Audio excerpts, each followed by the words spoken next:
suprarrenal, lo que es relevante de tener presente entonces esta lógica de, recuerden, respecto a las hormonas tiroideas, que básicamente lo que hacen es ajustarnos el metabolismo a las demandas. Entonces son muy relevantes cuando estamos creciendo, son muy relevantes durante el desarrollo, van en la línea de lo que podría ser la respuesta tipo estrés, pero las hormonas tiroideas, como están asociadas al crecimiento, tienen un componente anabólico muy importante, por eso se da ese efecto paradojal con la insulina, ¿se acuerdan que lo mencionamos? Entonces las hormonas tiroideas, recuerden, tienden a ser hiperglicemiantes, y en ese contexto, ¿no es cierto?, también estamos viendo que están inhibiendo, están estimulando a la insulina, lo que sería lo paradojal, ¿se acuerdan de eso? ¿Ya? Y por eso lo que quiero enfatizar nuevamente, esta lógica que la insulina, desde el punto de vista clínico, si quieren verlo así, su papel más relevante es el efecto hipoglicemiante. Pero desde la fisiología, sobre todo en el crecimiento, etcétera, su papel más relevante es como hormona anabólica, ¿ya? Y en ese contexto, el otro aspecto que es tremendamente importante es que recuerden lo de la respuesta simpatoadrenal al estrés, ¿ya? Recuerden, yo empecé exactamente igual la semana pasada, pero todavía no habíamos visto esto, en la lógica que si estamos viendo una variable en el tiempo, como depende del tiempo, que va a estar dentro de su rango fisiológico, ustedes siempre tienen que prestar, ¿no es cierto?, ajustes locales o pequeños cambios en el tono simpático-parasimpático, pero si no somos capaces de mantener dada una perturbación muy prolongada o muy intensa, no somos capaces de mantener esta variable, que puede ser la glicemia, la presión arterial, lo que sea, descargamos, ¿no es cierto?, una gran cantidad de adrenalina desde la médula adrenal, desde las células cromafines, lo que llamábamos la respuesta simpatoadrenal al estrés. Y lo que era relevante aquí era reconocer, ¿no es cierto?, que no es lo mismo que una respuesta simpática aumentada, ¿no es cierto? Y que básicamente la manera de visualizarlo de la manera más clara era recordar que las células cromafines de la glándula adrenal son equivalentes a la segunda neurona ganglionar simpática, ¿sí? Que en vez de descargar adrenalina, noradrenalina de manera sináptica, lo están haciendo endocrinamente al torrente sanguíneo, ¿ya? Y que la lógica de la respuesta, ¿no es cierto?, tiene que ver con movilizar nutrientes y por lo tanto el impacto de la respuesta simpatoadrenal sobre el hígado, ustedes deberían predecir que es muy contundente, básicamente a través de receptores beta 2, lo que uno observa es glucogenólisis, gluconeogénesis, movilización de triglicéridos, lípidos, todo lo que sea combustible, ¿no es cierto?, al torrente sanguíneo. Por otro lado, aumentarnos el gasto cardiorrespiratorio, eso también es beta, y a través de receptores alfa, ¿no es cierto?, cortar el suministro, no es cortar, es inhibir el flujo sanguíneo a los territorios que no son esenciales para una respuesta a la alerta, ¿no es cierto?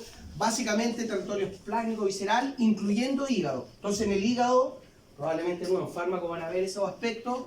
Cuando les hablan de respuesta beta-adrenérgica hepática, ustedes tienen que asociarla inmediatamente a glicogenólisis, bla, bla, bla. Si les dicen respuesta alfa-adrenérgica hepática, inmediatamente ustedes tienen que asociarla a una disminución en el flujo sanguíneo hepático, ¿ya? Pero la estrategia debiera estar relativamente clara, espero, si no, por favor pregunten. Y lo otro respecto ahora a las hormonas corticoadrenales, ¿no es cierto? Recuerden, enfatizamos la lógica de, en esta jerarquía hipotálamo, pituitaria, glándula adrenal, que las tres cortezas responden distinto a la ascendencia hipotalámica, ¿sí? Entonces recuerden que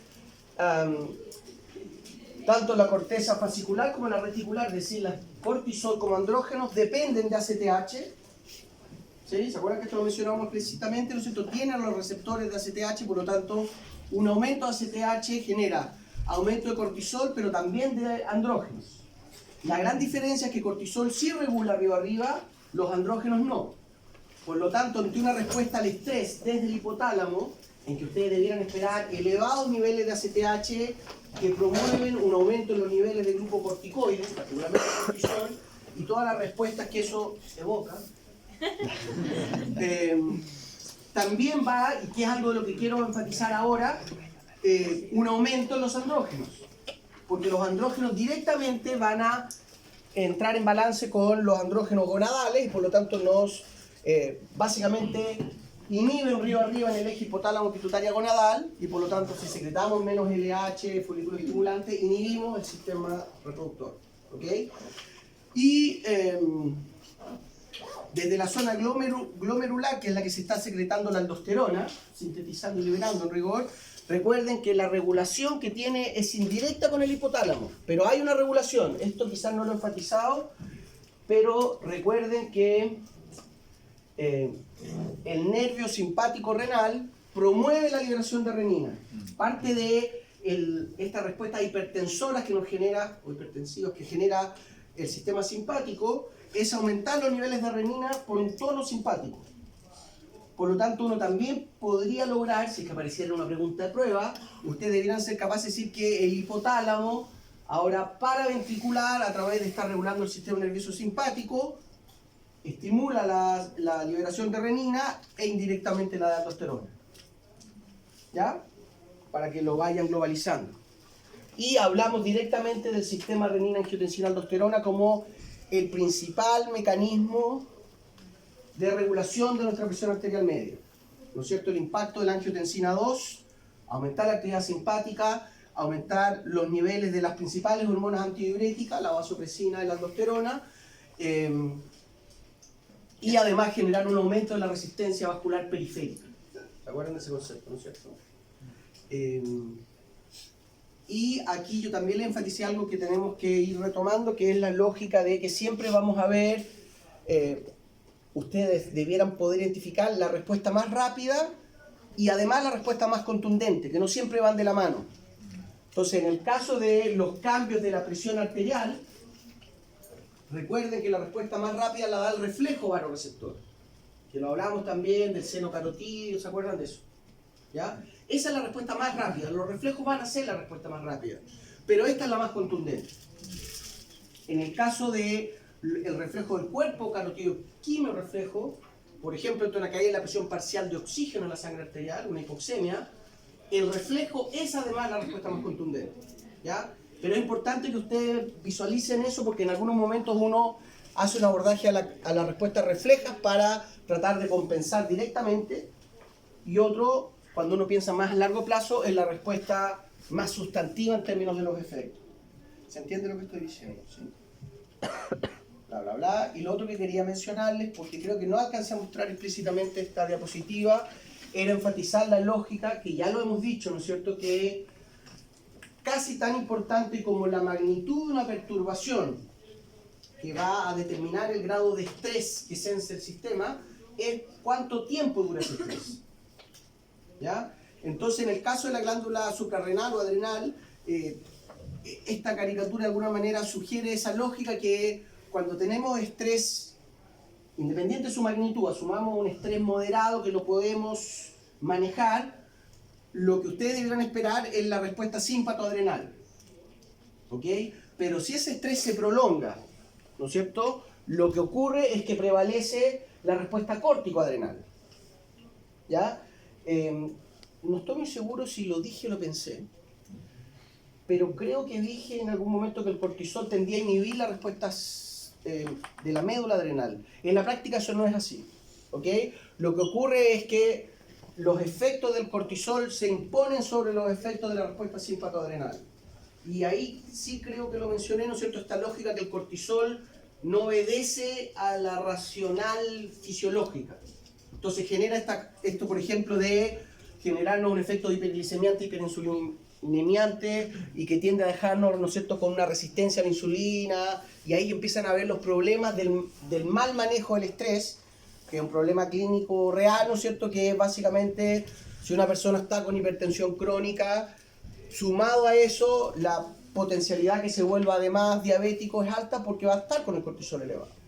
¿Ok? Recuerden eso. Entonces, lo que vamos a mencionar ahora es la regulación endocrina del sistema reproductivo. Aquí básicamente la verdad que estoy enfocado en que empecemos a ordenar hoy día sí o sí, pero quiero enfatizar algunos aspectos puntuales del contexto reproductivo bajo el paraguas de la regulación neuroendocrina, ¿ok? Y siempre recordar entonces esta lógica que el aparato reproductivo, masculino, femenino, ¿no es cierto?, es muy costoso energéticamente, por lo tanto es predecible que ante situaciones de estrés lo que hacemos es inhibir todas las funciones reproductivas, desde la libido hasta el ciclo menstrual o la espermatogénesis, etcétera, etcétera. ¿Ok? Entonces, en ese contexto es importante que ustedes reconozcan los mecanismos de regulación en lo clásico que hablamos del sistema neuroendocrino, que es el eje hipotálamo pituitaria gonadal. ¿Ok? Entonces, en ese contexto, recuerden que vamos a estar hablando de las gónadas como la glándula periférica, es decir, ovario y testículo, dependiente del género, ¿no es cierto?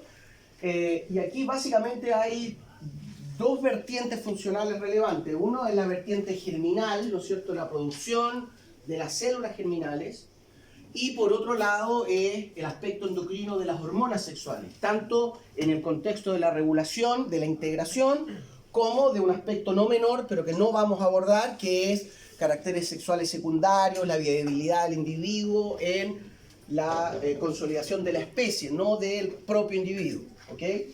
Y ahí, por cierto, que, ¿no es cierto?, estradiol y progesterona juegan un papel esencial como las hormonas que van a estar determinando gran parte de estos caracteres sexuales, etc. Lo importante, de nuevo, quiero hacer un sobrevuelo general nomás, recuerden que los tractos reproductivos, tanto masculinos como femeninos, son muy costosos también desde el punto de vista energético. ¿Ya?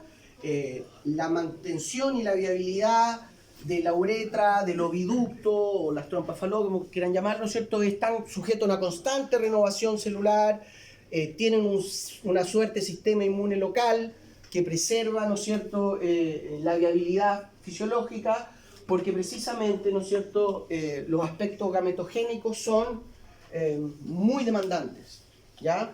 Y en ese contexto, ¿no es cierto?, la función endocrina es una función dual, porque por un lado promueve el aspecto esencial gametogénico, pero también, ¿no es cierto?, comunica con el eje hipotálamo pituitario y nos permite, ¿no es cierto?, ir ajustando el presupuesto energético que vamos a tener en el aparato reproductivo de acuerdo a lo global que está ocurriendo en el cuerpo como un sistema biológico, ¿no es cierto? Y lo otro que también debiera llamarles la atención es un aspecto ya de una prevalencia clínica, que en general sabemos que hay muchos cánceres sensibles a hormonas que son tremendamente prevalentes. De hecho, el cáncer de próstata en los hombres es uno de los cánceres más comunes.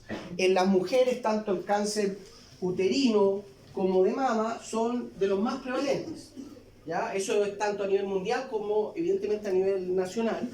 En el caso de Chile, para que sepan, otro de los cánceres casi tan relevantes como los asociados a hormonas sexuales son los gástricos y los colorectales, que en Chile son muy por sobre la media mundial y probablemente tiene que ver con algunos aspectos de mala alimentación a nivel nacional, ¿ok?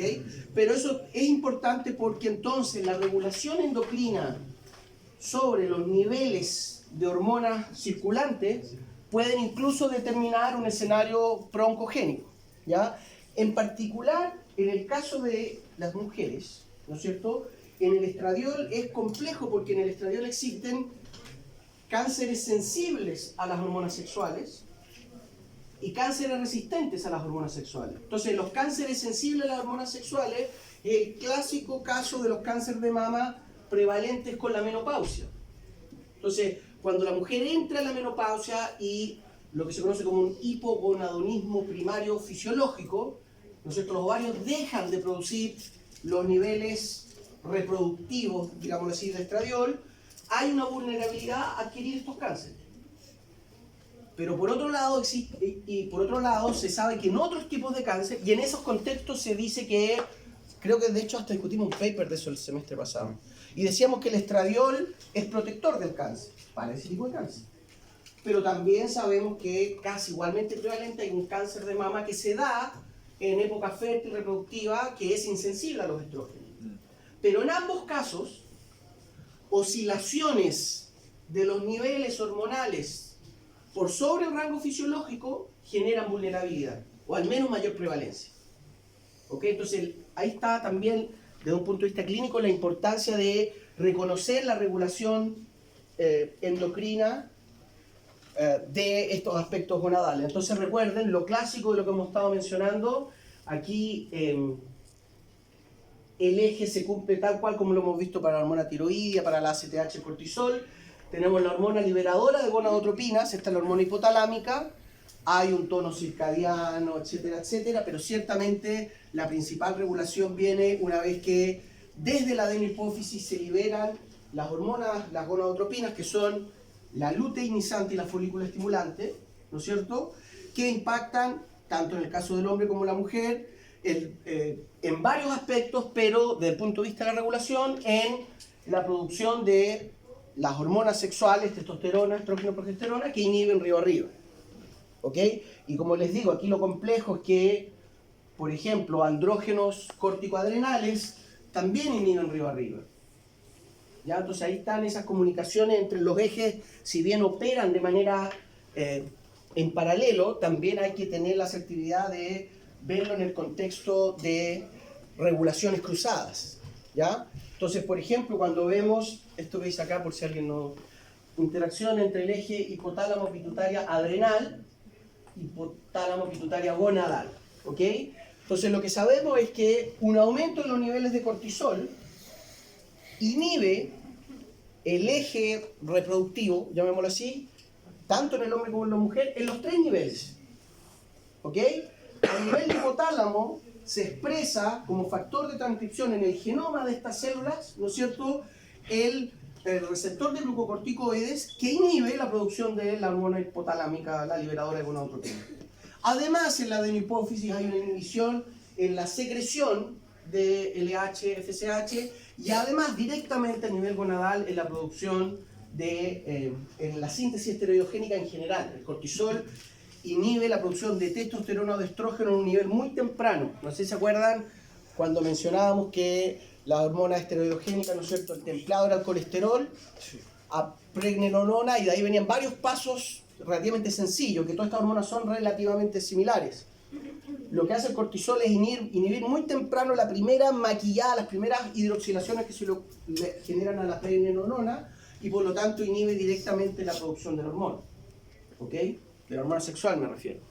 Y por lo tanto, de nuevo, en la lógica de que el cortisol, ¿no es cierto?, el aumento de cortisol tendría la lógica de manejar el estrés, les debiera hacer sentido, ¿no es cierto?, la inhibición del eje hipotálamo pituitario gonadal.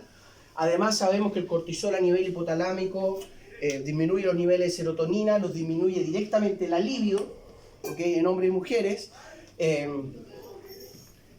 En la mujer en particular, ¿no es cierto?, el ciclo menstrual puede haber, ¿no es cierto?, un alargamiento del ciclo, una anovulación directamente. En los hombres hay caída en la espermatogénesis o en la motilidad espermática, pero en ambos casos es una caída en la capacidad reproductiva, y precisamente tanto el ciclo menstrual como la espermatogénesis continua en el hombre son los procesos más caros desde el punto de vista reproductivo. ¿Ya? Pero además, como yo les decía, ¿no es cierto?, ACTH estimula directamente la producción de los andrógenos corticoadrenales, que a su vez también inhiben a nivel de adenohipófisis e hipotálamo.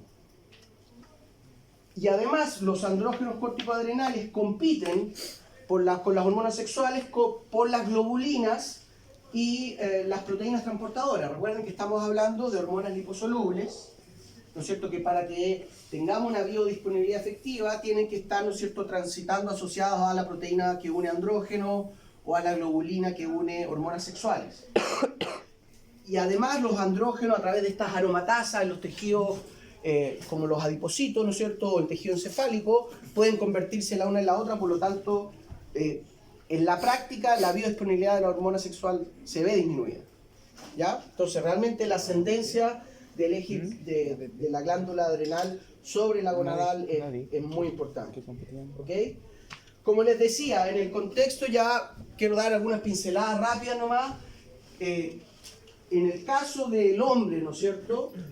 La estrategia reproductiva, nosotros evidentemente como especie no tenemos ciclos reproductivos, no entramos en celo, digamos, no tenemos una etapa reproductiva, sino que la apuesta es estar reproductivos por un gran periodo de tiempo de manera continua. Y eso en el caso de los hombres es tremendamente costoso, ¿no es cierto? Es mantener esta espermatogénesis continua, ¿no es cierto? Un ciclo total que se supone que esto lo vieron en Morfo. No, en el colegio. Pero lo ven en Morfo, no me dijeron que lo habían visto con Omar, ¿sí? En algo, en base 1, en algún lugar lo ven, ¿no? Pero recuerden, la lógica es que estamos produciendo, ¿no es cierto?, una gran cantidad de espermatozoides. Estamos hablando del rango de 60, 80 millones de espermatozoides por ml de líquido, ¿ok? De semen. Por lo tanto, realmente es un costo esa proliferación, y en ese contexto la testosterona juega un papel esencial en la mantención de todo lo que es el tracto reproductivo, la mantención de la espermatogénesis en particular, ¿no es cierto? Aquí un aspecto que es importante, ¿no es cierto?, es recordar, porque también tiene cierta prevalencia con los chicos preadolescentes, ¿no es cierto?, que es la lógica que la espermatogénesis es muy sensible a la temperatura, y de hecho ocurre un par de grados por debajo de la temperatura ambiente de nuestro cuerpo, ¿no es cierto? Entonces los testículos están en promedio a 32 hasta 31 grados, es decir, en promedio 2 grados bajo la temperatura corporal. Y eso es relevante para la espermatogénesis, y se hace relevante porque probablemente lo han escuchado, ¿no es cierto?, capaz que algunos lo hayan experimentado, que a veces los testículos no bajan de la cavidad abdominal cuando empieza la maduración, cuando empieza la pubertad, y eso es un problema porque puede hipotecar la capacidad reproductiva de esa persona, ¿ok? Pero bueno, ya, no quiero hablar mucho de túbulo seminífero y todo. Lo que quería recordarles es la lógica de... recuerden entonces que en esta proliferación continua, ¿por qué se hace tan difícil, por ejemplo, tener estrategias anticonceptivas que apunten al aparato reproductor masculino, más allá de los preservativos, evidentemente? Es porque estamos produciendo continuamente los espermatozoides. Entonces, cuando se han ocupado... recuerden siempre, cuando estamos hablando de fármacos que manipulan las capacidades proliferativas, eso siempre aloja una posibilidad oncogénica, es decir, que haya una proliferación desregulada. Y eso en realidad es uno de los problemas, porque desde el punto de vista preclínico, en investigación básica, existen un montón de herramientas que permiten efectivamente disminuir la espermatogénesis, ¿ok? Y por lo tanto, evidentemente, es una estrategia anticonceptiva, si quieren verlo así, pero ofrece peligro, y ha ocurrido que eso genera desregulación en la proliferación de otros tipos celulares, etcétera, etcétera. Aquí recuerden que hay células troncales, si quieren verlo así, totipotenciales, que en el eje, en el túbulo seminífero, ¿se acuerdan esto? Que estaría aquí las células de Sertoli, que son el andamiaje donde está ocurriendo la espermatogénesis, que es un cambio morfológico, bla, bla, bla, bla, bla, ¿no es cierto? Ahí lo que les quiero recordar es que es, ¿no es cierto?, bastante complejo, bastante regulado. Los niveles de las hormonas sexuales son relevantes en ese contexto. En particular, lo que sabemos que la célula de Sertoli es la que expresa los receptores de la hormona folículo estimulante. ¿Ok? Entonces, la expresión de estos receptores es la que nos permite entender la regulación desde la hipófisis de la gónada masculina. Y básicamente lo que está haciendo la hormona folículo estimulante en el hombre, ¿no es cierto? Por un lado, el efecto más robusto es aumentar la producción de la proteína transportadora de andrógenos, una de nuestras estrategias de movilización de los andrógenos, incluyendo la testosterona, por cierto. Además estimula a la aromatasa que convierte testosterona eventualmente en estradiol, etc. Y aumenta la secreción de inhibina, que es una hormona gonadal que hasta lo que se ha reportado de manera contundente, su única función es regular río arriba hacia adenohipófisis e inhibir la síntesis de la hormona folículo estimulante. Entonces sería, más allá de testosterona regulando hacia arriba, tenemos una hormona extra que nos ayuda a regular. Y una característica del eje reproductivo, hipotálamo, pituitaria gonadal, es que está mucho más regulado que los otros ejes periféricos, ¿ya?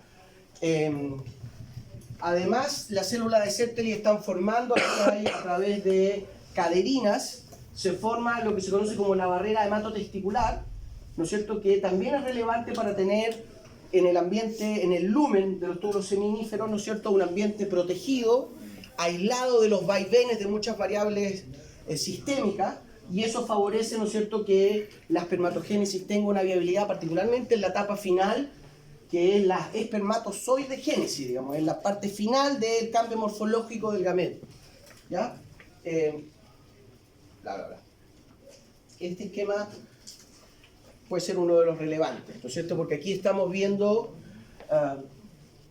aquí está la célula de Sertoli, ¿no es cierto?, aquí estaría el lumen del túbulo seminífero, aquí estaría ocurriendo la espermatogénesis, por sobre la barrera hematoencefálica están las células de Leydig, ¿no es cierto?, en la base del túbulo, que son las que expresan el receptor de la hormona luteinizante, ¿ya? En ambos casos lo que estamos viendo es receptores asociados a la proteína GS, adenylosidasa, muy parecidos a los receptores beta-adrenérgicos, ¿ya? La estrategia en general siempre la misma. Y lo que tienen que recordar entonces como panorama sináptico es que las células de Leydig son las que responden a la hormona luteinizante y la respuesta es básicamente la esteroidogénesis, la producción de la testosterona. Entonces, en ese contexto la célula Leydig juega un papel, quizá el papel más relevante, porque es la producción de la hormona que genera la maduración de los túbulos seminíferos, la viabilidad de espermatogénesis, los caracteres sexuales, la libido sexual, etcétera, etcétera. Bueno, la libido es sexual. Y por otro lado, entonces tenemos la ascendencia desde la hormona folículo estimulante, que es directamente en las células de Leydig, y como les decía, una de las principales funciones es la producción de la proteína que une los andrógenos, esto del transporte de testosterona, por lo tanto permite que salga del ambiente intratesticular, y también, ¿no es cierto?, es la producción, aquí está muy simplificado, pero es activar la citocromo P19, que es la aromatasa que transforma la testosterona en estradiol. Recuerden, lo vamos a mencionar, pero el estradiol también es tremendamente importante en el hombre en un montón de otras funciones que no están asociadas con la sexualidad, pero el estrógeno es cardioprotector, es neuroprotector, promueve plasticidad sináptica, bla, bla, bla. ¿Ok? Entonces, es relevante tenerlo presente porque además el 17 beta-estradiol, el estrógeno clásico, ¿no es cierto?, estimula la producción de del receptor de hormona luteinizante en la célula de Leydig. Entonces aquí en este esquemita que dice, modifica, si quieren verlo así, la expresión proteica, una de las proteínas que se ve aumentado cuando se activa el receptor alfa de estrógeno, el receptor de LH. Entonces consolida la maduración del sistema. ¿Sí? Pero esto no debiera ser nada nuevo, ¿no? No, excelente, por eso me quería rápido. Recuerden que la testosterona, entonces, una de las complejidades que tiene es que podríamos mencionarla que es una prehormona y que formalmente la más potente es la dihidrotestosterona, la DHT, ¿ya? O podrían visualizarlo como agonista parcial, agonista total, ¿ya? No se queden con la idea que la testosterona sola no tiene eficacia, ¿ok? Pero claramente la potencia androgénica es de la dihidrotestosterona, ¿ya? Entonces, más allá de los clásicos efectos que tienen que ver con imprimir el patrón del biológico del hombre, ¿no es cierto?, que aumenta la biomasa, el hirsutismo, la maduración de los caracteres sexuales, el libido. Hay otros aspectos que son importantes en términos de que, por ejemplo, la testosterona, y en las mujeres, el pequeño cambio de estradiol a testosterona que genera la aromatasa, estimula la eritropoiesis. Entonces, nuestro elevado hematocrito que tenemos, millones de glóbulos rojos por centímetro cúbico de sangre, tiene un cachito que es estimulación de la testosterona. ¿Ya? En los hombres es más marcado, y ustedes saben que el hombre tiene en promedio un hematocrito mayor que la mujer. Y cuando el hombre entra en la vejez y disminuye los niveles de testosterona, empieza a caer el hematocrito. ¿Ok? Entre otras cosas que caen. Pero otro aspecto que es importante, que la testosterona impacta fuertemente en la producción de lipoproteínas hepáticas. ¿Ok? Recuerden que las lipoproteínas son estas proteínas que nos permiten movilizar triglicéridos, lípidos, pero particularmente colesterol. Entonces, de una manera caricaturesca, generalmente se dice HDL, la lipoproteína de alta densidad, es el colesterol bueno. ¿Sí? Eso lo han escuchado, ¿cierto? Básicamente porque esta lipoproteína, la de baja densidad, es la que es bastante unidireccional, que promueve que los depósitos de colesterol y los pequeños ateromas que se forman en territorios vasculares periféricos, los toma literalmente la proteína, los lleva al hígado, donde se degrada el colesterol, lo utiliza como templado para otras moléculas señalizadoras. Por lo tanto, por eso se dice que es el bueno. En cambio, el LDL, el de baja densidad, hace todo lo contrario, es desde el hígado hacia afuera, y por lo tanto es un promotor de depositar el colesterol en los vasos periféricos. Y la testosterona, en ese contexto, nos juega una mala pasada porque disminuye los niveles de HDL y aumenta los de LDL o de la Very Light Density, no sé cómo, la otra. ¿Sí? Por lo tanto, y de nuevo, eso va en el tono de lo que ustedes saben, ¿no es cierto?, que el hombre respecto a la mujer tiene una mayor prevalencia de problemas de colesterol, de ateromas, etcétera, etcétera. ¿Ok? Pero esto es importante, ¿no es cierto?, particularmente lo de aumentar el hematocrito y del patrón lipoproteico en el contexto de, ¿no es cierto?, la viabilidad del individuo. ¿Ok? De nuevo, más allá de todo lo que tiene que ver con los aspectos sexuales, de los caracteres sexuales secundarios. ¿Ok? Aquí de nuevo un esquema de Benny-Levy para enfatizar lo que yo les estaba diciendo. La regulación, la retroalimentación negativa arriba, es tremendamente exquisita, es muy fina. ¿Ya? ¿Y por qué entendemos que haya tanta redundancia? Es decir, la testosterona, a nivel de los gonadotropos en la hipófisis, tanto la testosterona como la dihidrotestosterona, como el estradiol que se genera por conversión, todos inhiben. ¿Se fijan? Además, la inhibina desde las células de Sertoli, su nombre lo sugiere, ¿no es cierto?, aparentemente no tiene otra función más que llegar directamente a inhibir. Y finalmente recuerden que cuando vemos mucha reverberancia en los mecanismos, eso generalmente está asociado a que es muy importante que esto esté tremendamente conectado. ¿Ok? Y eso de nuevo correlaciona también con el hecho que con un poco de estrés, ¿no es cierto?, la actividad de los efectos de los hormonas sexuales caen porque cae la síntesis de los hormonas inmediatamente. ¿Ya? Entonces es relevante tener presente que esto está finamente regulado. Lo otro que es importante, esto también está más descrito para la testosterona, pero en el caso de las mujeres es lo mismo, ¿no es cierto? El nivel de hormona sexual que señaliza arriba, a nivel de hipófisis, ¿no es cierto?, es la hormona sexual circulante. Entonces, en el caso del hombre esto está bien estudiado porque conocemos que está la barrera hematotesticular, ¿no es cierto?, y sabemos que los niveles de testosterona para que la espermatogénesis sea viable, que los túbulos seminíferos estén, ¿no es cierto?, en sus funciones óptimas, está casi 2 órdenes de magnitud por los niveles sistémicos. Ya hay una gran concentración de testosterona en intragonadal, intratesticular, ¿no es cierto? Y sin embargo, la testosterona que señaliza arriba, entonces la sistémica que está 100 veces diluida. ¿Ya? Por lo tanto, cuando aumentan los andrógenos sistémicos, por ejemplo los corticoadrenales, inmediatamente hay una inhibición del eje.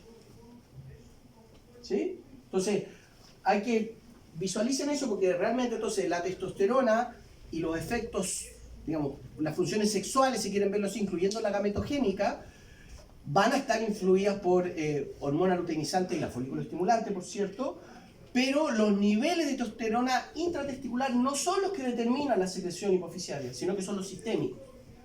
Eso también hace que, por ejemplo,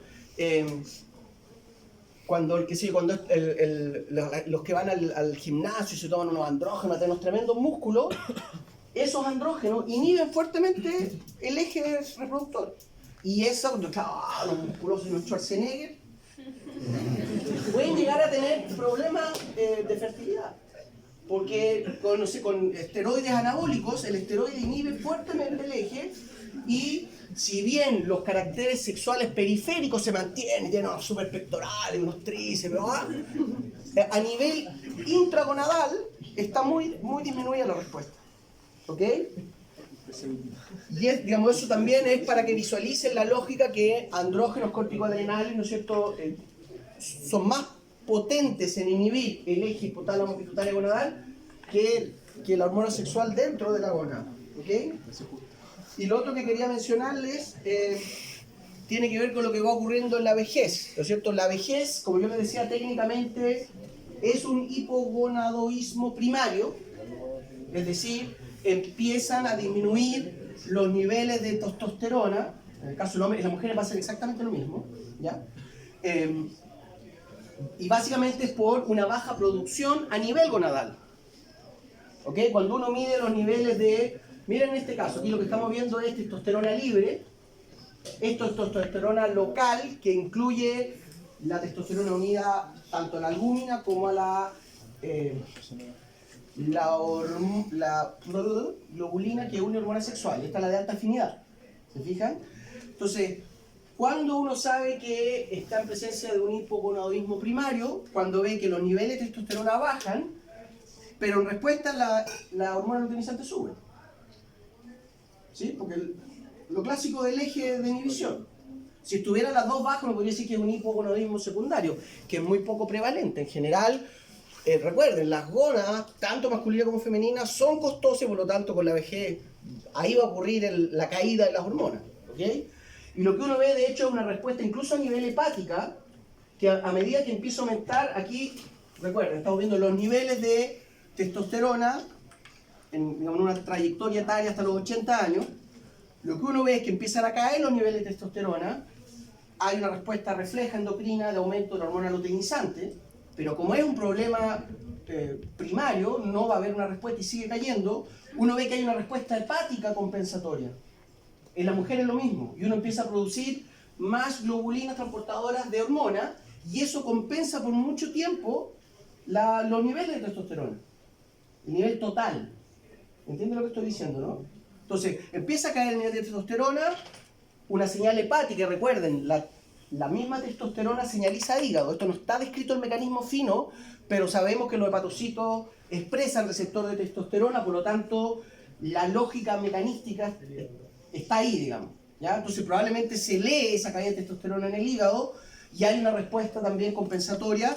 Aumentan los niveles de globulina, por lo tanto, si tenemos menos testosterona, pero la tenemos pegada con alta afinidad, los niveles totales se mantienen relativamente estables, a pesar que no nos interesa que esté unido con alta afinidad a la globulina, sino que nos interesa que esté biodisponible. ¿Ok?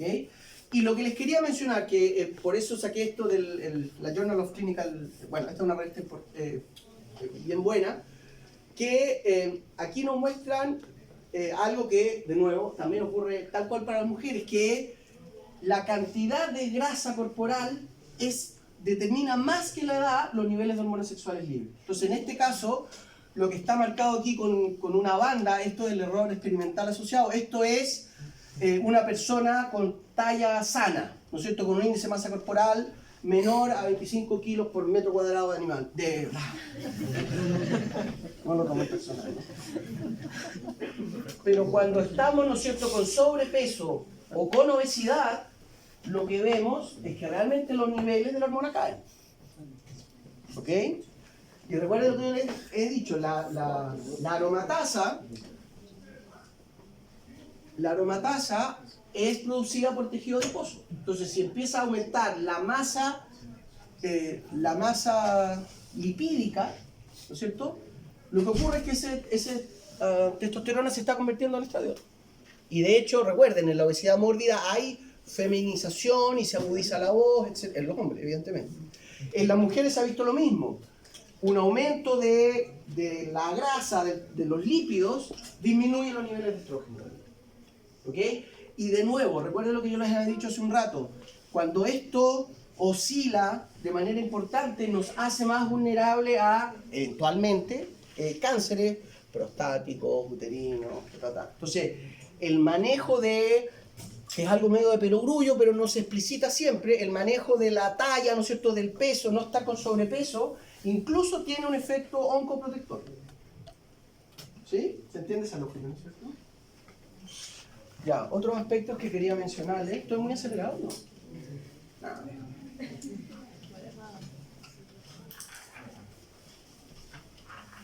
Ya, enfatizarles, ¿no es cierto? Recuerden que respecto a la viabilidad reproductiva, ¿no es cierto? Hay que recordar, ¿no es cierto?, que evidentemente en el contexto endocrino los testículos son lo más relevante en términos de la espermatogénesis, pero la vesícula seminal es relevante principalmente por tres ingredientes que aporta el líquido seminal.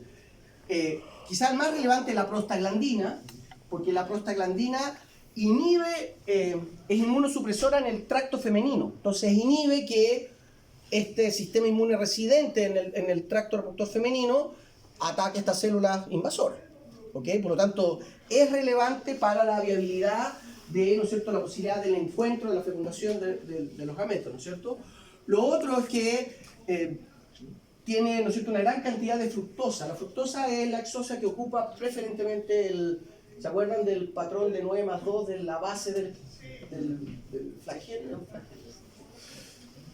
Y por otro lado, citrato y ácido cítrico, vitamina C, promueven un ambiente extremadamente antioxidante y eso favorece la viabilidad espermática.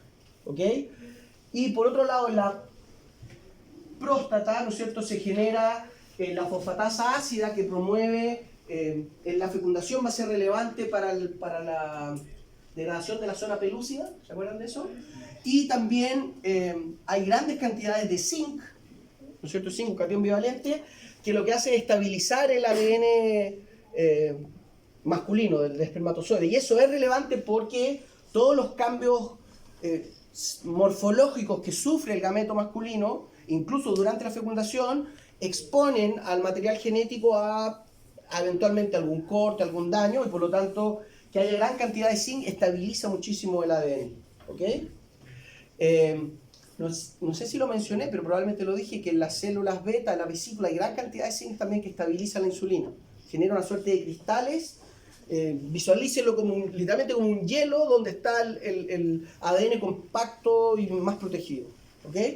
Y lo otro que quería mencionarles, que fue un trabajo que salió en la revista PNAS, que es una revista bien top, que es un trabajo original de la Universidad Austral, que es que ellos describieron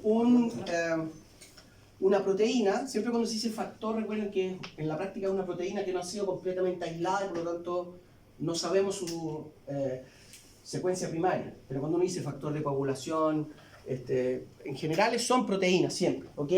Y ellos lo que descubrieron es que dentro del líquido seminal existe esta proteína que promueve la ovulación. ¿Ok? Y entonces eso también es relevante porque incluso, recuerden, todos lo saben, ¿no es cierto?, chicas, chicos, que ocupar el calendario menstrual como estrategia anticonceptiva no es lo mejor, por muy regular que sea el ciclo menstrual. ¿Ok? Como prevención de enfermedades infectocontagiosas es espantoso, porque no hay ninguna prevención. Pero en términos de el ciclo menstrual, por muy estable que sea, puede ser bueno cuando uno quiere quedar embarazado. Y la temperatura, y bla, bla, bla. Pero prevenir, yo estaba ahí gordo, yo diría si podemos, porque no es tan así, porque la estimulación mecánica y la presencia de algunas proteínas inducen la ovulación. Entonces, y que además tiene cierta lógica, ¿no? Porque si hay un coito, la lógica de esto es una lógica reproductiva, por lo tanto, optimiza las chances de que haya una fecundación. ¿Ok? En fin, pasamos por eso. Sistema reproductor femenino. ¿Sí? Aquí la lógica es muy similar, ¿no es cierto? En particular, recuerden que el útero, todo el oviducto, ¿no es cierto?, son una incubadora perfecta, también por eso hay mayor incidencia de infecciones, ¿no es cierto? Pero la mantención de todo el aparato reproductor femenino es tremendamente costoso, es equivalente al costo de la espermatogénesis, ¿ok? Y en ese contexto, recuerden que los ovarios están cumpliendo el papel análogo al testículo, ¿no es cierto? Es la gónada, ¿no es cierto?, que está produciendo estrógeno o progesterona.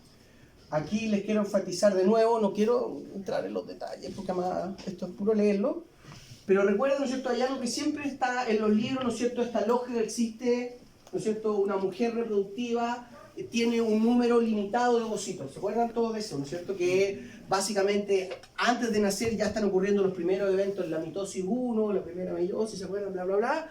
Y finalmente se define, ¿no es cierto? Hay un pool que cuando ya entras en la época reproductiva, la madurez sexual, ¿no es cierto?, va a estar limitando finalmente tu edad fértil. Sin embargo, han salido un montón de estudios que muestran que eso no es tan así. Particularmente en una mujer sana, que no está sujeta a estrés, etc., se ha descrito que hay, ¿no es cierto?, ovogénesis continua, y hay un linaje de células troncales que está, es muy parecido al linaje hematopoyético, que está en la... Oye, cada vez veo menos. Que está en la médula ósea. ¿Se acuerdan que en la médula ósea habíamos dicho que está esta célula hematopoyéticas, que eran el linaje de eritrocitos, el linaje del sistema inmune? Además hay aquí células que potencialmente, esto es en el humano, podrían generar una ovogénesis continua, y esto se está explorando mucho a nivel preclínico para abordar algunos problemas de infertilidad femenina, ¿ok? Pero luego, eso se los quería mencionar para que sepan que eso es algo que es un tópico que se toca usualmente cuando se habla de la regulación del sistema reproductor femenino en particular, pero es algo que todavía no se traduce a nivel de textos de estudio porque no es muy nuevo, ¿ya? Y aquí lo que sí hay que tener en términos de la regulación hipotalámica pituitaria es, ¿no es cierto?, reconocer y saber lo del ciclo menstrual, ¿no es cierto?, y la relevancia entonces de la lógica que lo que vamos a mencionar, ¿no es cierto?, aquí el evento esencial desde el punto de vista reproductivo es el día de la ovulación, que canónicamente es el día 14 en un ciclo de 28 días, ¿no es cierto?, y en ese contexto lo que marca la ovulación va a ser el gran aumento de hormona luteinizante desde adenohipófisis, ¿no es cierto?, porque es ella la que va a promover la eclosión y finalmente la liberación del ovocito, pero recuerden que, ¿no es cierto?, estradiol y progesterona inhiben río arriba, y que de hecho, de nuevo, en los anticonceptivos orales, la clásica estrategia anticonceptiva básicamente es prevenir el pic de hormona luteinizante manteniendo elevados los niveles de estrógeno y progesterona, en realidad derivados de esas hormonas que conservan la capacidad de inhibir adenohipófisis, pero minimizan los efectos secundarios anexos al tono estrogénico que tiene la mujer en su época fértil, ¿ok? Pero de nuevo el ciclo menstrual no debería ser así, ¿no es cierto? Me preocupa Renal, me preocupa.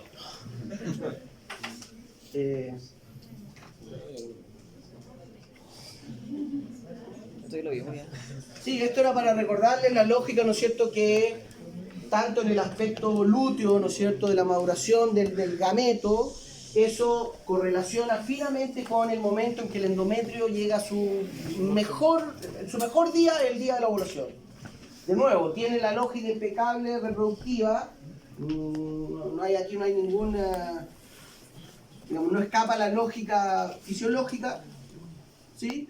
¿No es cierto? En que los primeros días, ¿no es cierto?, lo que vamos a hablar como una época proliferativa en el endometrio y llega literalmente, ¿no es cierto?, a su máximo, en el momento que llega a la plenitud de su vida, es en el momento de la ovulación y por lo tanto favorece enormemente las chances de que ocurra la implantación, la estimulación angiogénica y por lo tanto se consolida la implantación de el bichito.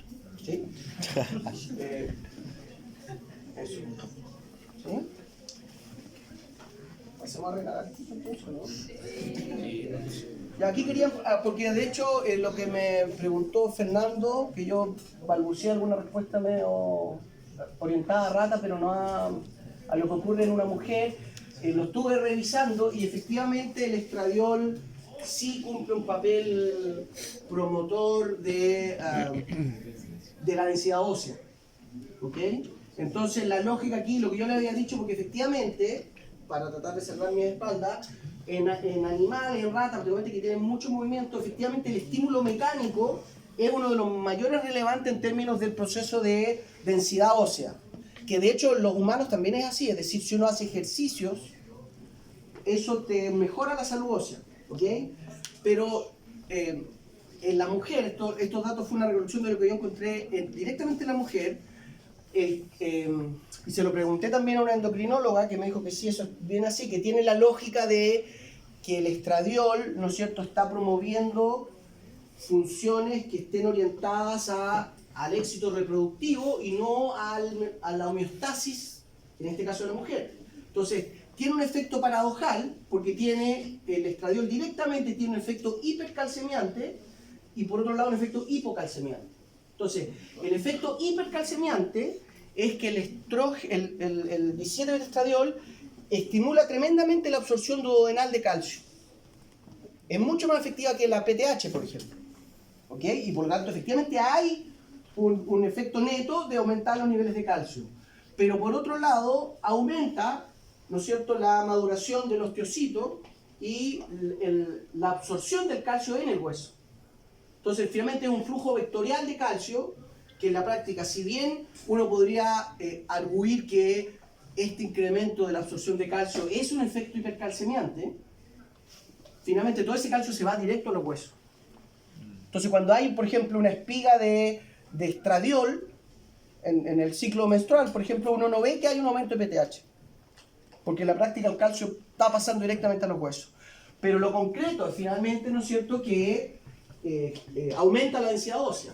Y ahí está la lógica, ¿no es cierto?, de, más allá de la cosa mecánica, que fue mi respuesta medio chapucera, que básicamente cuando disminuyen los niveles de estrógeno durante la vejez, durante la menopausia, hace que disminuya la densidad ósea y por lo tanto haya una mayor susceptibilidad a la osteoporosis.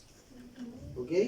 Y por eso es relevante que, ¿no es cierto?, que hay una dieta rica en vitamina D durante la menopausia en las mujeres, porque eso va a optimizar los niveles de calcio.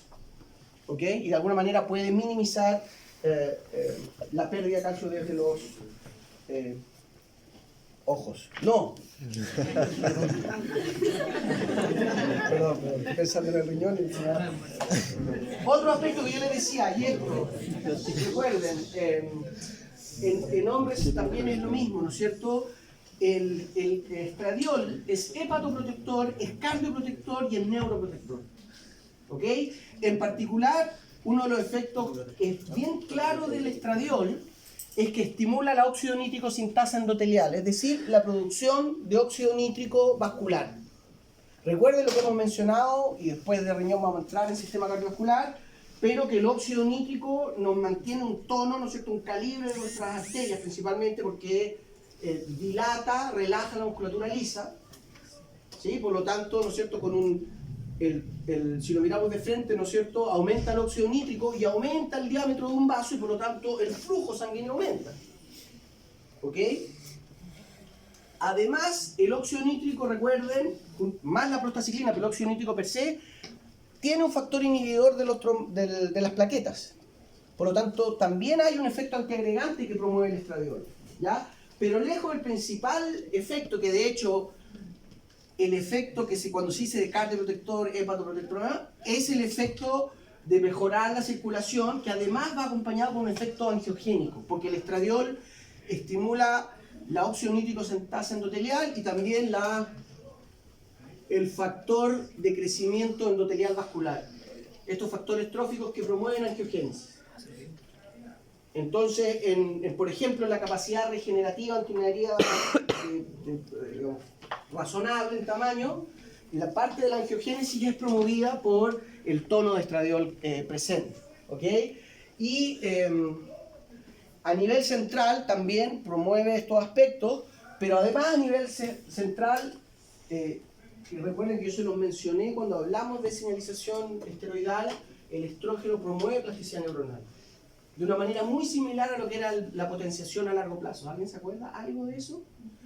Pero los estrógenos, tanto en el hombre como en la mujer, promueven sinaptogénesis. Promueven que haya más espinas dendríticas en una dendrita y por lo tanto que eventualmente se genere esa conexión. ¿Ya? Entonces es particularmente importante en eso. Y además inhibe apoptosis neuronal. Por lo tanto alarga la vida a nivel poblacional de las neuronas. ¿Ya? Pero eso. Pasemos a... No, ¿pasemos a riñón al tiro? Sí. Queremos, sí, ¿no? Para que les quede algo, para que en la tarde algo lo conozcan.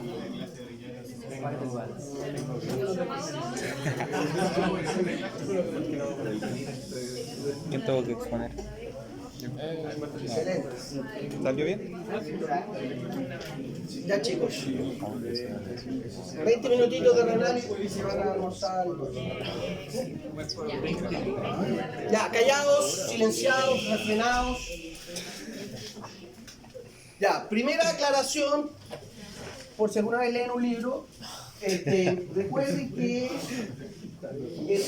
en nuestros riñones su principal función por lejos es regulatoria. Son quizás el órgano que regula más variables de nuestro cuerpo. Entonces no es correcto decir que el riñón cumple un papel excretor. En rigor la excreción de una orina más o menos diluida, con mayor contenido de sodio, de glucosa, lo que sea, la excreción es una estrategia reguladora. ¿Ok? Entonces, está bien, cuando uno lo ve desde el punto de vista más bien de la uretra y de la micción, uno puede, claro, incluirlo en el aparato excretor porque técnicamente estamos excretando. Pero no pierdan la lógica, ¿no es cierto?, de que el riñón lo que está haciendo es mantener la homeostasis corporal. ¿Ok? Eso es tan así que hace unos 200 años había gente que postulaba que el riñón tenía inteligencia propia, porque no se podía entender que, ¿no es cierto?, cumpliera tantas funciones regulatorias sin que hubiese, ¿no es cierto?, una cosa macrocósmica encima. ¿Ok? Entonces recuerden, los riñones regulan todo lo que tiene que ver con el balance hidrosalino, la osmolaridad plasmática, el volumen celular y básicamente el balance electrolítico del cuerpo. ¿Okay? Entonces lo que vamos a hacer, de hecho, vamos a mencionar, y yo le pedí particularmente a los ayudantes que se hicieran cargo un poquito de eso porque le pueden dar una vertiente más clínica sin que perdamos tiempo en las clases, pero hablar de qué es lo que ocurre en una disnatremia, cuando hay hiper o hiponatremia, ¿no es cierto? Pero también desbalances del potasio, del calcio, que ya algo hemos mencionado, ¿no es cierto? Del bicarbonato, que tiene que ver con todo lo que es el pH plasmático, el balance ácido-base, que también ya lo hemos mencionado, pero realmente entonces tienen que recordar, y de nuevo, espero que sea medio de perogrullo, ¿no es cierto?, pero que la composición electrolítica del plasma es tremendamente regulada y es esencial que se mantenga inalterable porque pequeños cambios en el magnesio, en el calcio, en cualquier electrolito, generan un impacto mayor en el cuerpo. ¿Okay? Y en ese contexto el riñón es clave en mantener el balance. básicamente la estrategia que ya la hemos mencionado, ahora la vamos a detallar, es, ¿no es cierto?, filtramos un montón de agua, de electrolitos, y reabsorbemos selectivamente más o menos en virtud de los niveles plasmáticos que hay. Por lo tanto, el riñón está tremendamente conectado con hipotálamo y con todos los sensores. Entonces, se detecta un aumento de la glucosa y eventualmente podemos, ¿no es cierto?, excretar más glucosa, porque disminuimos la reabsorción, etcétera, etcétera. ¿Ya? Entonces, es importante que, primero que nada, que recuerden esta lógica, ¿no es cierto?, que el riñón cumple este papel regulador. ¿Ya? Y también tiene un aspecto endocrino, ¿no es cierto?, porque evidentemente hay señalización hormonal directa desde el riñón al territorio sistémico. En particular, la renina, que ya la hemos mencionado, ¿no es cierto?, y vamos a mencionar específicamente cómo es que una disminución en el flujo sanguíneo renal gatilla, ¿no es cierto?, un aumento en la liberación de renina y activamos todo el sistema renina, angiotensina, aldosterona. Entonces, disminuye la presión arterial en el riñón y genera un efecto hipertensor sistémico inmediato. ¿Ok? Por otro lado, el calcitriol, también ya lo hemos mencionado, la vitamina D activa es de origen renal, su principal blanco es el duodeno, ¿no es cierto?, en la absorción intestinal, pero, ¿no es cierto?, es de origen renal, y también la eritropoyetina, una citoquina, pero que va a tener un impacto directo, ¿no es cierto?, en la médula ósea, en todo el linaje hematopoyético, tanto sistema inmune como eritrocitos y plaquetas. ¿Sí?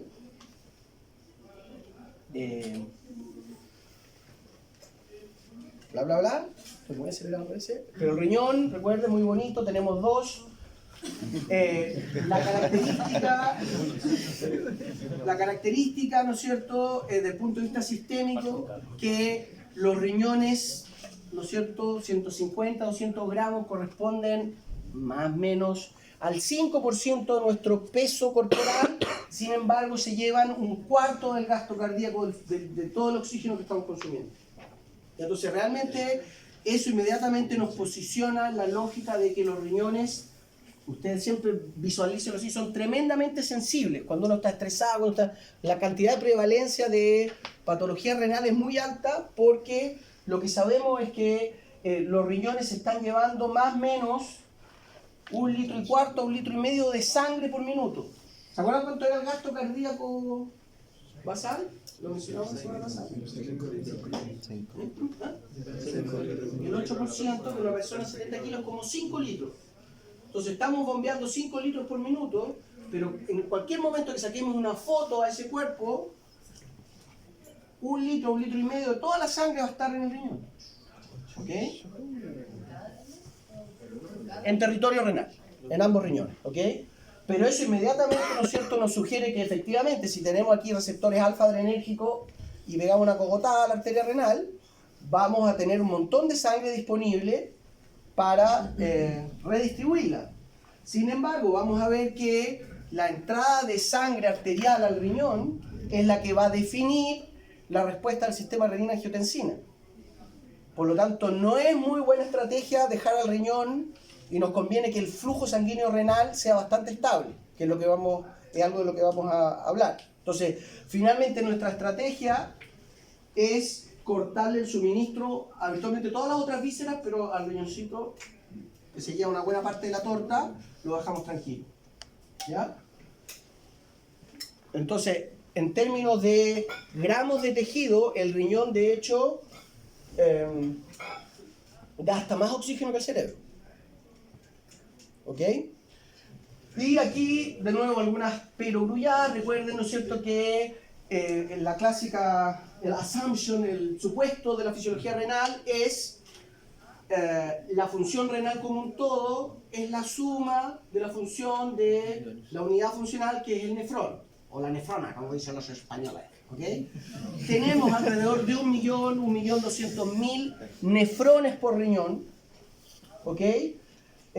Cerca del 80% son corticales, el resto son, ¿no es cierto?, están más hacia la zona medular, justas medulares, y se asume, también es un supuesto, que todos funcionan igual. Recuerden que discutimos un paper que hablaba que eso no era tan así, particularmente lo que tiene que ver con respuesta a la vasopresina, por ejemplo. ¿Se acuerdan? Que en la vejez, que no es cierto, que si no se controla tanto. En fin, pero vamos a ver que finalmente, recuerden siempre, esa es la lógica de la ciencia, hacemos supuestos que no son necesariamente ciertos, pero si los obviamos, podemos hacer una buena evaluación. ¿Ok? Y cuando hablemos de aclaramiento renal, que es la clásica función, el clásico instrumento para evaluar función renal, vemos que realmente es bien sencillo de hacer y se cumple bastante a cabalidad esto. ¿Ok? Un aspecto importante que lo voy a decir al tiro por si se me olvida después, es que la presión arterial desde arteria renal, la interlobular, la arcuata, ¿se acuerdan de todo eso? Sí. Es tremendamente alta. ¿Ok? En general, el tono desde la arteria renal hacia las arteriolas más periféricas y de resistencia es mucho mayor comparativamente que en otros territorios periféricos. Y sabemos que hay una gran cantidad de óxido nítrico presente. ¿Ya? Entonces hay una vasodilatación mayor. Pero lo que llama mucho la atención es la presión arterial que se da directamente en el glomérulo. La arteriola aferente, ¿se acuerdan? La arteriola aferente, en la que entra el glomérulo, ¿no es cierto?, está teniendo una presión de alrededor de 80 milímetros de mercurio. Y eso es tremendo, una presión tremenda. ¿Okay? Recuerden que a nivel sistémico decimos que la presión pulsátil de una persona normotensa es 120,80 milímetros de mercurio, ¿no es cierto? 120 la sistólica, 80 la diastólica. Pero aquí estamos hablando de una arteriola de muy bajo calibre y que están con una presión realmente muy alta. ¿Okay? Entonces, les quiero remarcar eso, que las presiones son tremendamente altas, porque de hecho, cuando hay hipertensión, como estamos en el techo fisiológico, realmente el riñón está muy estresado, mecánicamente, por lo tanto una persona con hipertensión casi garantizado que va a tener problemas renales. Entonces se empiezan a dar, lo vamos a mencionar, pero quiero darles el resumen, ¿no es cierto?, que empiezan a ocurrir cosas paradojales. Entonces, cuando hay un daño temprano, agudo, a nivel renal por hipertensión, por ejemplo, puede haber poliuria, porque literalmente se rompe la barrera de filtración glomerular y por lo tanto se excreta mucha más agua de la que somos capaces de reabsorber y el paciente excreta grandes cantidades de orina. Y pasa, estoy poniendo algún ejemplo, pero que es habitual que pase, entonces el paciente tiene una poliuria y después de un par de semanas pasa a estar poliúrico a dejar de excretar orina. Porque, además, como se rompió la barrera, aquí ocurre un proceso de inflamación y literalmente se tapa el ducto. Y eso puede ser tan grave que finalmente uno tiene que dializar al paciente porque no está siendo capaz de excretar alguna sustancia a través del riñón. ¿Ya?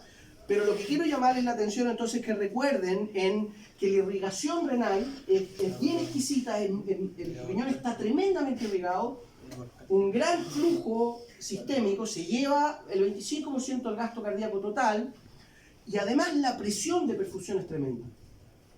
¿Ok? Entonces se dan esas características que llega esta sangre rica en oxígeno y de hecho se filtra. ¿Se acuerdan más o menos de esto? Lo vamos a ver en detalle, pero entonces acuérdense que se filtra, hay un factor de filtración, es más o menos el 20% de la sangre que entra acá, recuerden que viene soplada, y por lo tanto solo un 20% se filtra y el resto sigue. Y la sangre que irriga todo el resto del túbulo es una sangre que ya sufrió un proceso de filtración, por lo tanto hay una composición electrolítica que difiere sutilmente de la sistémica. ¿Ok? Pero ciertamente aquí lo importante es recordar entonces que desde el punto de vista clínico, eso va a ser muy relevante, imagino, es que las presiones arteriales que estamos hablando están literalmente en el techo de lo que aguanta el endotelio, las paredes, el hígado es muy muy sensible a procesos de inflamación, de esclerosis, y hay glomerulosclerosis porque se empiezan a dañar. ¿Ok? El hígado está trabajando muchísimo. Aún así, y siempre ha llamado la atención, que si una persona sana, uno puede donar, ¿dije hígado? Sí. Riñón, estoy hablando de riñón, ¿ok? El riñón es tremendamente irrigado, el riñón tiene glomérulos. Y una persona sana, joven, uno puede donar un riñón, puede quedarse trabajando con la mitad de los nefrones que tiene y aún así aguanta. Pero claro, a ese paciente uno tiene que monitorearlo, que tenga una dieta hiponatrémica, que no fuerce los procesos de regulación que naturalmente hace el riñón. Pero el riñón llama la atención porque fisiológicamente, en reposo y de manera sana, está realmente al límite de su pega. Filtra 180 litros de agua al día, 22.000 mil equivalentes de sodio al día, trabaja como profesor universitario, ¿ok? Y aún así, lo podemos forzar y trabaja más. Por ejemplo, con una dona de riñón. Pero cuando se empieza a dañar, o cuando la gente tiene, qué sé yo, glomerulosclerosis, etcétera, puede estar trabajando un tercio del riñón y todavía esa persona es viable, está sana. Pero llega lo que se conoce como la ventana crítica funcional, es que el riñón aguanta, pero en un momento ya no le da y el daño renal se hace muy rápido. ¿Entienden lo que digo? Es decir, hay daño renal, no se materializa en una sintomatología, pero cuando ya explota el daño renal, por decirlo así, los síntomas son muy agudos, hay dolor, hay cálculo, bla, bla, bla, y es muy difícil recuperar esa función. ¿Ok? ¿Eso sucede por el principio de compartimentalización?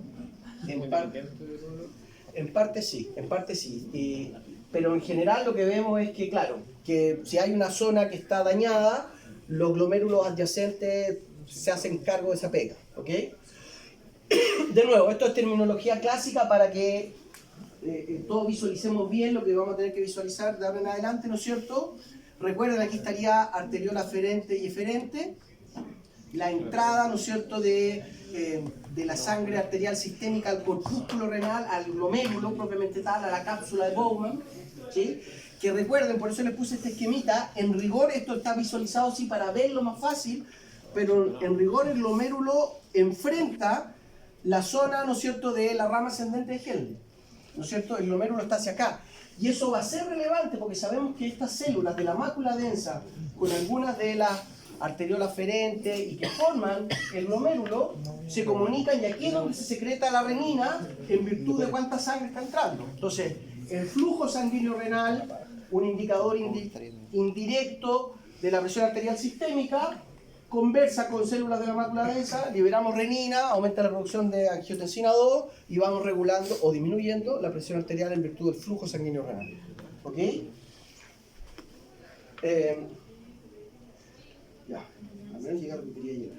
Estoy muy acelerado. Sí, ¿no? No, vamos a dejar esto, déjeme, esto sí. El nefrón. Desde el punto de vista funcional, entonces vamos a reconocer 4 procesos. ¿Tá? La filtración o ultrafiltración, vamos a hablar de la barrera de filtración, etcétera, pero básicamente aquí nos estamos refiriendo, ¿no es cierto?, al paso de solutos, solventes, el agua, desde el capilar hacia el lumen de la cápsula, ¿no es cierto? La reabsorción, que es un proceso inverso, ¿no es cierto?, que literalmente es recapturar agua y solutos desde el lumen del túbulo proximal hacia la sangre sistémica. Hay procesos de secreción, ¿no es cierto?, que vectorialmente es lo mismo que la filtración, ¿no es cierto?, hacia el lumen, pero es un proceso completamente distinto. Y finalmente la excreción, ¿ok? Pero desde el punto de vista del balance de la presión, del balance hidrosalino y del balance electrolítico, filtración y reabsorción son claramente los procesos relevantes, ¿ya? Porque la cantidad que se secreta, por ejemplo, de agua, llega a ser como 40 ml al día, versus la que se filtra, que es 180 litros. Entonces, completamente irrelevante en términos del balance, ¿ya? Entonces, finalmente lo que uno dice, ¿no es cierto?, es que lo que se excreta por el ducto colector, ¿no es cierto?, es en la práctica cuánto se filtra menos cuánto se reabsorbe. En rigor, más cuánto se secreta, pero esto tiende a cero. Entonces, si yo filtro 30 gramos de sal y reabsorbo 30 gramos de sal, no debiera esperar que haya sal en la orina. Si yo filtro 300 decagramos de glucosa y reabsorbo exactamente eso, no debiera esperar que haya glucosa en la orina. Y si aparece glucosa en la orina, quiere decir que estoy filtrando más de lo que puedo reabsorber. ¿Ya? Y entonces, para que empecemos con calma en la tarde, lo primero que hay que visualizar acá, que la filtración como proceso es una estrategia bien rústica, bien burda, porque es básicamente una malla, un colador proteico, ¿no es cierto? Que vamos a ver que selecciona por tamaño y por carga. Pero en realidad aquí no hay un rango operativo para regular.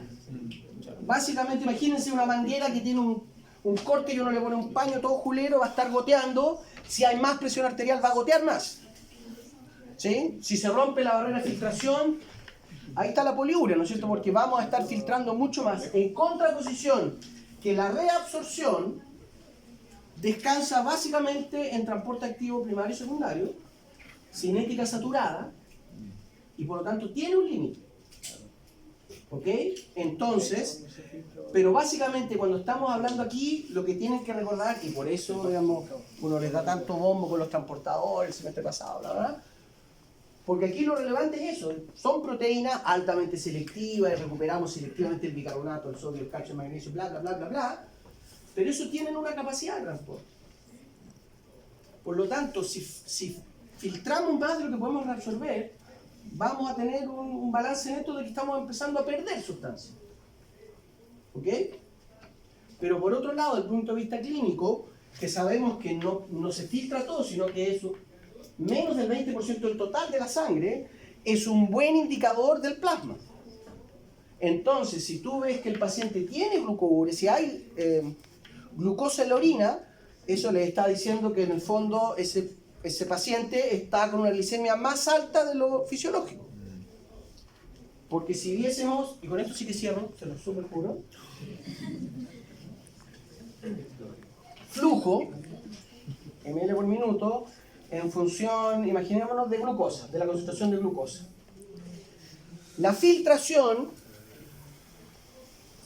es un proceso pasivo, muy poco sujeto a regulación. ¿Ah? Por lo tanto, tiene una cinética no saturable, lineal. Esto es filtración. La reabsorción, cinética saturada. ¿Sí? Porque no vamos a poder reabsorber más glucosa de la capacidad de todos los transportadores, ya sean cotransporte o GLUT, operando su máxima capacidad. ¿Ok? Y por lo tanto podemos reconocer, y de hecho se conocen más o menos las concentraciones de glucosa en la cual aparece, ¿no es cierto?, la curva de excreción, que es filtración menos reabsorción, el área bajo la curva.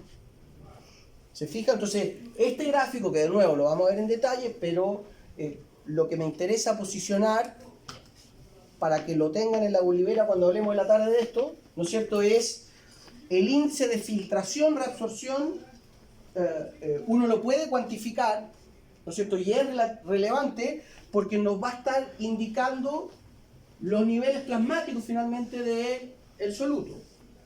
¿Sí? Si la cantidad de sodio, si esto fuese sodio, y empezamos a ver que aumenta la excreción de sodio, eso indefectiblemente les dice que la natremia está por sobre la capacidad máxima de reabsorción. Y lo que vamos a ver es que las estrategias, por ejemplo, si esto fuese el calcio, ¿no es cierto?, lo que vemos es que lo que hace PTH es aumentar la capacidad de reabsorber el calcio. ¿Se acuerdan que lo mencionamos? Una de las estrategias hipercalcemiantes del aparato hormona es aumentar la reabsorción de calcio. Y lo que ocurre en los riñones, básicamente es aumentar la cinética de los transportadores. No hay tiempo, con todo lo que está ocurriendo, con las velocidades y las presiones con que pasa la sangre, no hay tiempo para traslocar más proteínas a la membrana. Eso es muy lento. Lo que hace cuando digamos entonces aumenta la reabsorción de sodio, lo que tienen que visualizar es que las mismas proteínas que están acá están aceleradas o desaceleradas. ¿Ya? Porque, y lo que vamos a ver entonces es que en la célula del túbulo proximal está literalmente lleno de mitocondrias, y en parte eso explica que se lleve un 25% del gasto cardíaco, y por lo tanto aquí hay un estrés ácido-base. Porque si hay mucha mitocondria y mucha actividad, porque necesitamos tener un montón de bombas sodio, potasio, TPasa para mantener los gradientes y poder reabsorber, bla, bla, bla. ¿Se acuerdan de toda esa lógica, no? Espero que sí. Pero eso implica una producción de CO2 que es bastante obscena, y eventualmente hay acidosis local en el territorio renal. ¿Ok? Lo voy a dejar con esa idea a fuerza. ¿Ya? Vuelvan en la tarde porque le vamos a meter duro arriba.